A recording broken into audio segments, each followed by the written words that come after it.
Hi, I'm Melissa Newton, the founder of ImageQuotesMMG.com. Today, I'm joined by Gina Knight, the founder and owner of Kastle. With over 30 years of experience, both in residential and commercial contracting, Gina is a leading expert in helping families with transitioning needs for their parents and relatives. And I discovered Gina by watching the videos she posts on LinkedIn on Wednesdays, where she shares ideas and she interviews people on her team about what they do to help families. There was a question I wanted to ask Gina, one that every family faces at some time, and that is, what do you do when your family is in crisis mode? That is, when the unexpected happens, a fall, an illness, a change in life abilities, and there are a dozen important questions and decisions that need to be made. So what do you do? That's what we're going to talk about today with Gina. And I think you're going to find our conversation really valuable and empowering. Let's get started. Gina, there were some questions that I wanted to ask you to get our conversation started today. First is for you to explain a little bit about what Kastle is.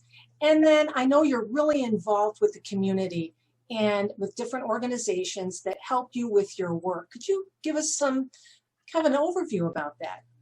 Sure. Thanks, Melissa. So yes, I'm the founder and president of Kastle. We provide senior crisis management. So our mission is making sure that we make the lives easier for seniors and their families. Yes, I'm very involved in many different organizations. I'm the chairman of the National Aging in Place Council for the Chicagoland chapter. I'm also on the board of directors for NAIPC out of Washington, D.C. I'm on the board of directors for the Illinois Continuity of Care, and I'm also a member of the National Senior Move Manager, and I'm also a certified aging in place specialist. So to give you a bit of an overview of who Kastle is, we basically provide 3 pillars of service, which all encompass that senior crisis management. The first being aging in place, which is designing and building the home modifications that need to be done to keep someone safe in their home for as long as they choose. Many think that it'll be forever. Sometimes a crisis might occur and it's not forever, but for as long as they choose. Our second pillar is senior transitioning, and what that is the white glove approach to bring a senior to a community that is best served for them. So we get involved with certified senior advisors, and we determine what is the best community based on maybe a financial situation, it could be a geographic situation, or it could be a health situation. Then we go back to the home and we do all the downsizing, we do the packing, the moving, the actual setup. We're often procuring furniture. A lot of times the furniture that they have in their home will not work in their new community. So we take care of that process as well. And then we go back to the home and we do any necessary repairs to bring the home to market. I'm also a certified stager, so we stage the home, bring it to market, and then we actually sell the home. I've also been a realtor for 20 some years. So we're able to provide that whole inclusive approach to this new transition for them. Our third pillar of service is what we refer to as Kastle Managed Home Services. And what that is basically the property management of a home. So often we work with a client who might be a woman who's widowed, and maybe her husband used to take care of these things, and she's not sure how to manage the home. So we come in and we property manage the home and make sure that the daily things that are operating in the home are working properly, and make sure that any repairs are done. The reason we offer this service is really so that we keep the value of the home. We want to make sure that should they need the money from the home, which is usually your biggest asset, and we're selling the home, we want to make sure it's keeping its health up. So similar to your health, you have to maintain it. You have to maintain the home in order to keep its value. One thing that I noticed, and of course we ended up connecting through LinkedIn. Yes. So I noticed that you do a lot of videos. You do once a week, and I believe it's on Wednesday, if memory serves right. Yes, it's the story of the week. Yes, which is great, and I never miss it actually. And thank you.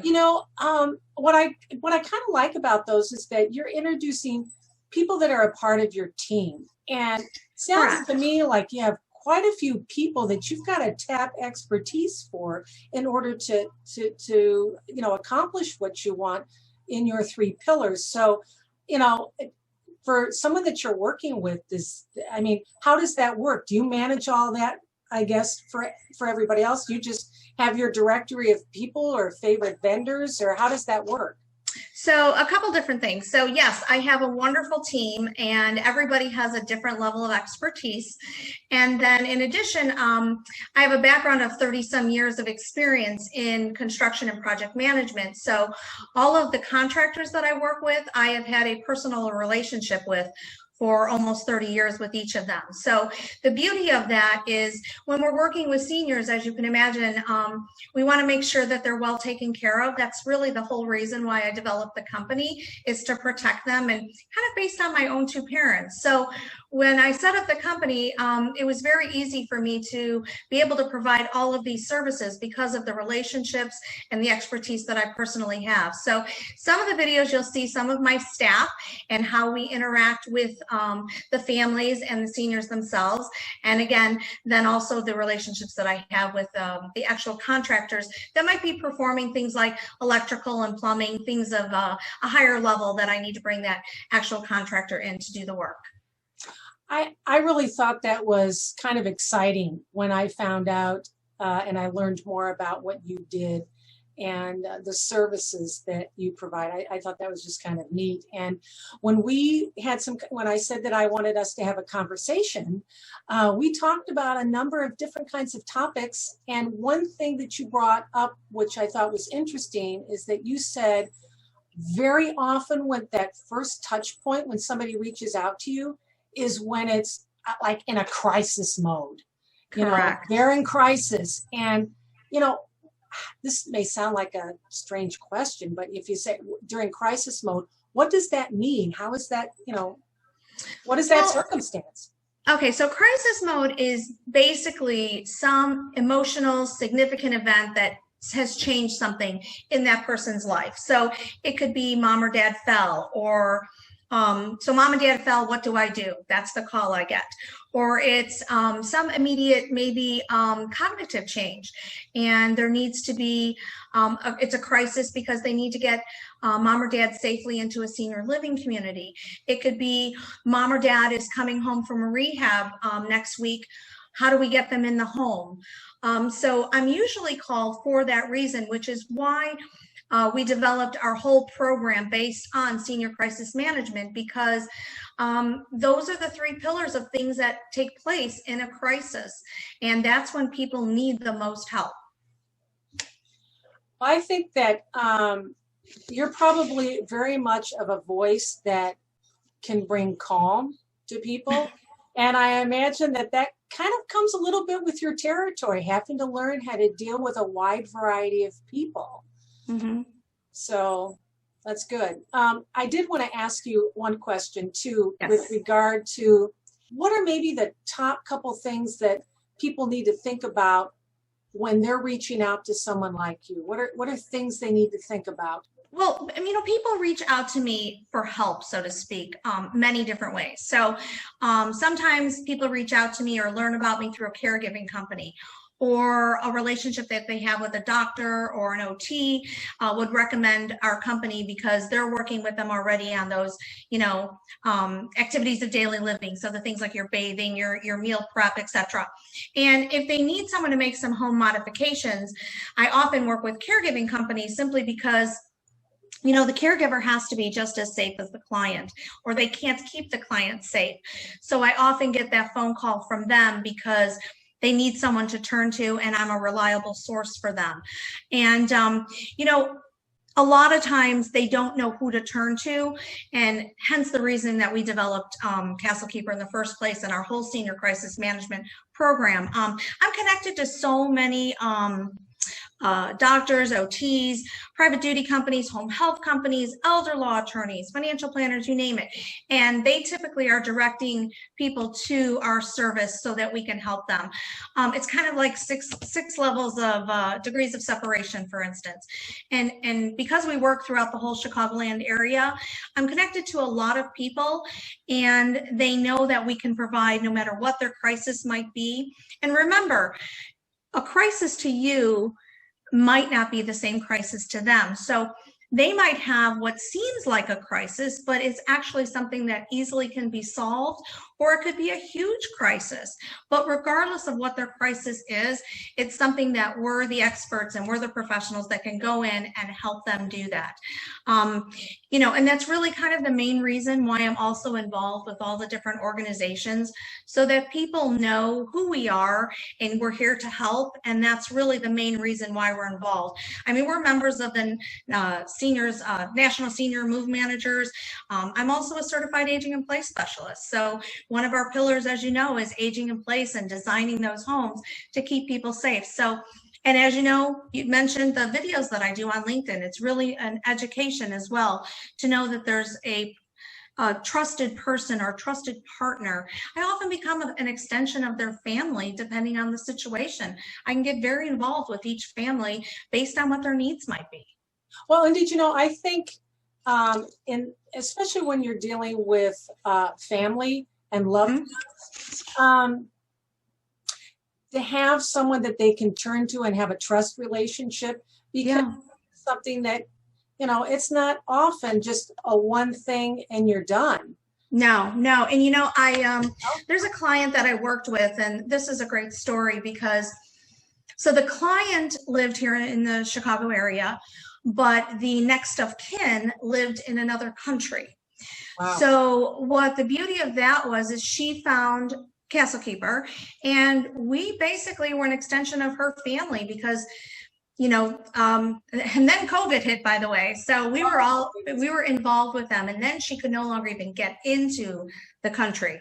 So we did everything from starting with the caregiving, and then from there, unfortunately, this particular person had a cognitive decline, and things got very complicated. You know, things like leaving the water on and damage to the property. So we had to make some very quick decisions and worked with a senior advisor, and we got him into a great senior living community. So we handled everything for them in this particular crisis, everything down from, procuring the furniture, helping them select the best community, ordering all this furniture, receiving the furniture and setting it up at the community, down to literally socks and underwear, because again, she was not even in this country. And then we went back to the home, and we had to make, unfortunately, a lot of big ticket items, things we had to gut the property because of all the water damage, and we rebuilt it, and we were able to sell it. We even sold a whole bunch of his possessions. That's another feature of something that we offer to the families that we work with. And got him into the community, got his condo sold, and all the money went back to the family then to handle everything for their long-term care. Sadly, with this particular story, we unfortunately lost him recently, and the family called upon me again because, again, they can't come into the country. And I did everything from securing the death notices to get them to the financial people, to going back to the community and even removing his belongings. And we sold a bunch of those items for the family again so that they could use this money for everything that they needed to close up his estate. So sometimes we're involved with people on a huge level. Other times we come and go within changes that happen within their particular loved ones. Wow, you know, when I'm listening to this, for a family to be managing on something like this on their own, and there's so many little details that are involved. You know, I saw this too when I was it's endless. It's endless. Doing the research for my most recent book that's focused with activities for Alzheimer's. It's just amazing, all the details that just on daily activity that we don't that, as we're going throughout our life, we just don't stop to think about, which actually kind of leads me to my next question for you is, you mentioned something about working with folks that have, looking for memory care and stuff like that. What about individuals that have really found that someone's been recently diagnosed with Alzheimer's? Have you worked with individuals that have had that journey begin? Are you able to come in and kind of help prepare a home and Yes. environment for them? Yes. And I often say, you talk about, just like my last story with that particular client, I always say, you don't know what you don't know. So you don't even know who to turn to or what's even available to you out there. That's another big problem for families is they don't not only know who to turn to, but they don't even know what's available to help them along this journey. Now, when we're dealing with a client who has Alzheimer's, we are often brought into a situation so that we can make their home safe from many aspects. One would be from depending on what their level of decline is, it could be safety. So there are things that we can do in the home so that someone doesn't leave the home, if you will. So you and I might be able to come and go very easily, but they cannot come and go very easily, just the way we change how the exits work.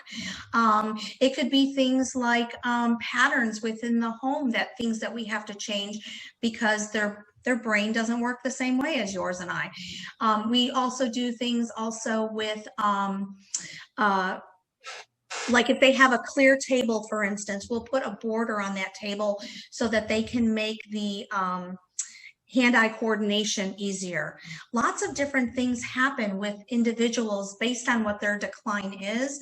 So we often then will be with the family from the start of the journey to the end, meaning that maybe it makes sense that we get them into a safer full-time environment, which might be the best memory care community for them, because it also helps them sleep at night as well. There are a lot of wonderful services out there that we work with that will also bring into the home that can provide, I don't want to refer to it necessarily as camera services, but there are camera services that we often put in a home. But sometimes people have a problem with that, the actual senior, because they feel like someone's watching them. So we also have other products that we use that will basically pick up their patterns and make sure that these things are taking place properly. A lot of times someone with dementia or Alzheimer's, they don't remember to eat, or they don't remember to take the medication at the right time.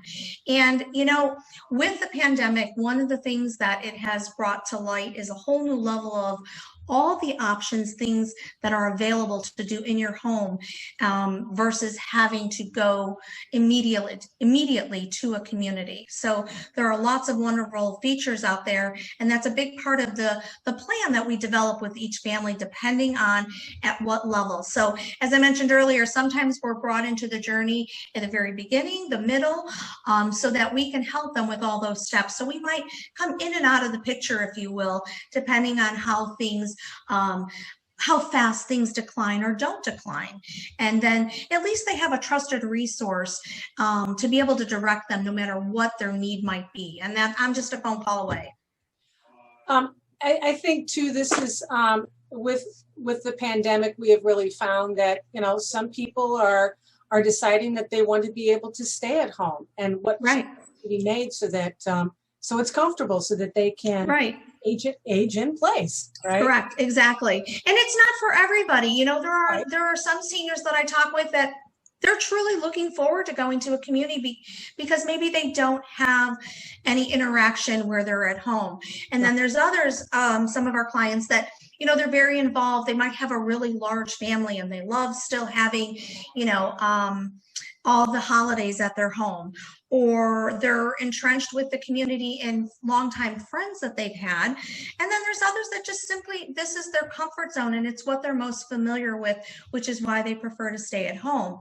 And like I said, then sometimes it's medically driven and why we are going to a community to get the assistance that we need. So again, we refer to it as senior crisis management because when you're going through it, as small as it might be, it feels like a crisis to you. And we want to make sure that you're making the right decisions and even know what your options are. Well, and I think too, when you have someone else that's helping you to work through those decisions that have the expertise.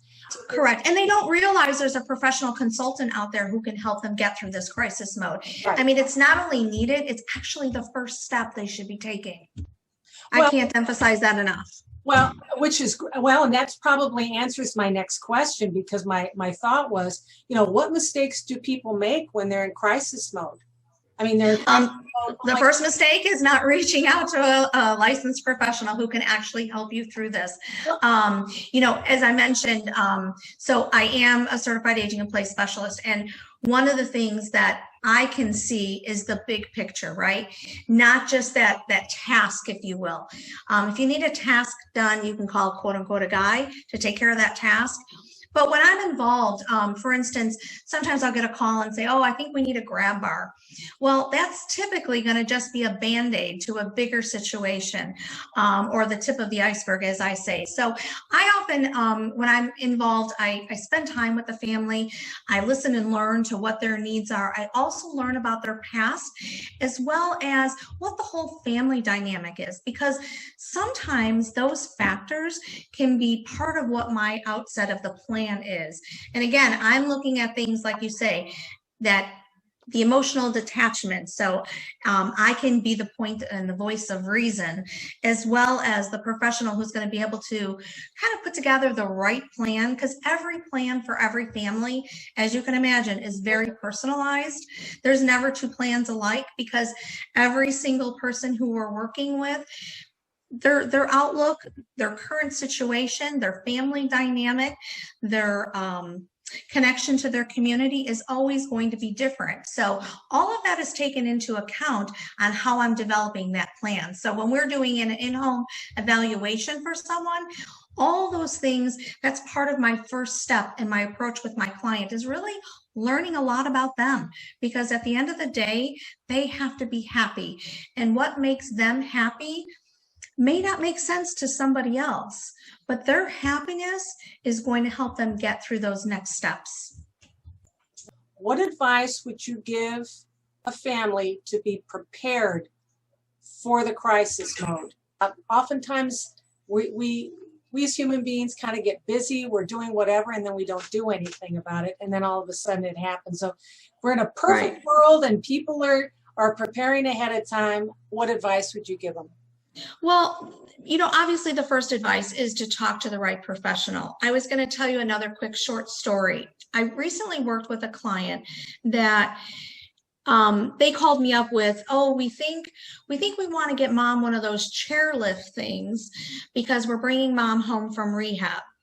And when I went there to do their in-home evaluation, what they explained to me where they wanted to put this chairlift thing, as they stated, was not a safe decision. And the way the home was set up, if they were trying to transfer mom from a wheelchair into a stair lift, mom had a really good chance of rolling down another set of stairs, that it was just an accident waiting to happen. So again, it's that whole approach of taking a moment to get the right team involved with you. I think that's really the first step. And people don't know, they never prepare for the worst case scenario is really the biggest problem. Life happens, it happens fast, and all these unexpected things take place, and then we don't know what to do. So one of the biggest things that when I'm doing an education program, for instance, I will always say to people, start a file. Open up a folder and call it crisis management. And when a crisis takes place, you can always reference this folder. And when you meet somebody like myself who can provide that direction and the professional advice that you're going to need when this takes place, put those contacts into that folder. You may not need this folder for weeks, months, or years, but when that crisis takes place, nobody's thinking clearly. Everybody could potentially be in hysterics because a big crisis has taken place. And if you have a folder and somebody that you can trust and reach out to, you want to make sure that you have that available to you. So you put it in a safe place. any people, anyone that you run into in the future that you hear speak, whatever, take their information and put it in that folder. And it's a great place to keep all this information when you actually need it. That's probably the best advice I've ever heard anybody give about. It sounds simple, but people just don't think about doing it because they never think it's going to happen to them, right? Or you're just not thinking about it. Not that it'll never happen, but you're not thinking in advance because you don't. It's unexpected, right? So that's the whole problem. Isn't that true? That was just really excellent. I have one last question in closing. Sure. What's the one thing that you really enjoy about the work that you do, the important work that you do? I enjoy the story. I love the story of my client. I love to hear how they got to where they are. We're currently working with a client, and my favorite part of her story is in her past, she owned 4 Hallmark stores. And I love the story about why she is where she is, why she has certain things in her home. And that's really what I love, is the story. And I love to be that trusted person for the family because, again, we're here to help, and that's what makes us special. That's awesome. You know, I want to thank you today, Gina, for joining me and having this conversation. And, you know, really having an opportunity to talk about a topic that's really important. And especially as we have our growing community of seniors and individuals that are looking for, you know, resources and information. You've provided, you know, all of us with a lot of good information today. So thank you. Thank you very much for your time today. You're so welcome.